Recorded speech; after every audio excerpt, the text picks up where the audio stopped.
It's the second and final day of the UN's World Humanitarian Summit here in Turkey. 177 countries are being represented at the Istanbul summit. The UN Secretary-General Ban Ki-moon says the event has been years in the making and the situation in the world has only worsened since the summit was first planned. TRT World's Natasha Exelby is there for us. Natasha,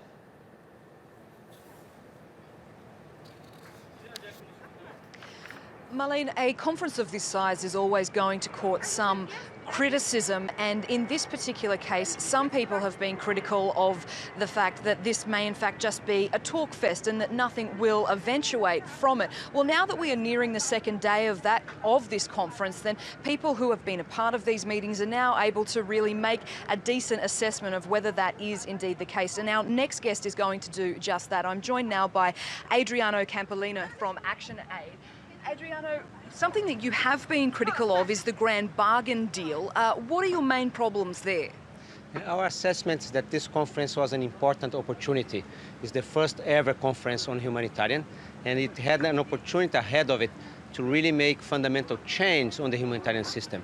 Unfortunately, as we see important pledges coming forward, we did not see enough commitment to some fundamental issues, such as the role and the support that women need, women and girls, in relation to humanitarian. So that was the first step in the right direction, but we are not sure if that step was deep and fast enough. Well, as a woman, I'm certainly not in the habit of spitting in the face of the sisterhood, but this money wasn't directly aimed at men either. How is it different if it's just one for all? Why make this a sex issue?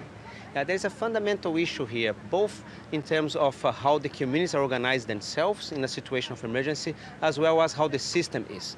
So when an emergency hits a community, and I saw that in Nepal recently, as well as in Zimbabwe just a month ago, or in many places in the world where we work, we see that the people that are most affected are women and girls. But secondly, the people that have the most crucial responsibility on helping the community to organize themselves and to come back into a situation of rebuilding their lives are also women. So if they are not prioritized from the very beginning, from the design to the assignment of resources, they will not be sufficiently supported to play that substantive role.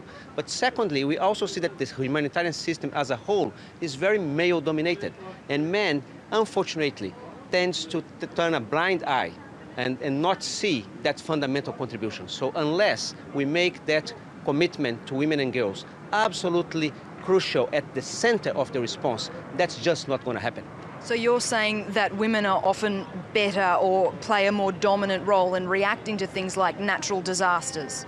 Yeah, they do play a fundamental role on reacting to that, as well as they are the most affected. If you look at any displaced population, 1 at every 5 women that are displaced are subject to violence, to sexual-based violence and gender-based violence. So in terms of actual tangible actions on the ground, what needs to come from this summit?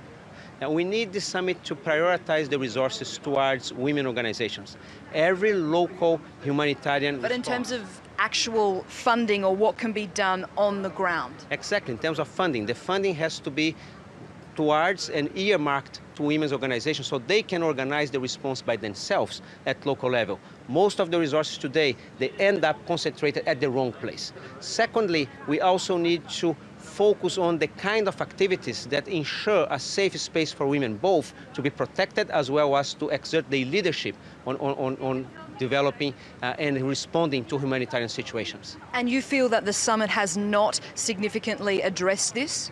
I think the summit had a very positive aspect on that. They have not yet addressed it. However, the women as the first responders have come forward to the summit as a new stakeholder in the system. And I think that stakeholder is going to transform the entire humanitarian system, and that's why Action Aid work with them as a priority. You say they haven't addressed it yet. Well, there's only a few hours left of this summit. Do you think that it is an issue that will be seen to? From what we can see so far, the conversation has started. The importance of having women and girls is one of the objectives, and we welcome that. However, the level of commitment in terms of resourcing is yet to come. And we will continue, as this is just a first step, we will continue to work, ActionAid and various partners towards making, number one, those pledges to become real, and secondly, to also expand the commitment to women and girls in situations of emergencies. Adriano Campolino from ActionAid, thank you so much for joining us. And Marlene, there is just a few more hours of these talks to go. We have heard some promising things from many of the people we have spoken to, but I guess it will be time that will tell whether this summit is indeed a success. Okay, Natasha, many thanks for that. Natasha X will be there at that summit here in Istanbul.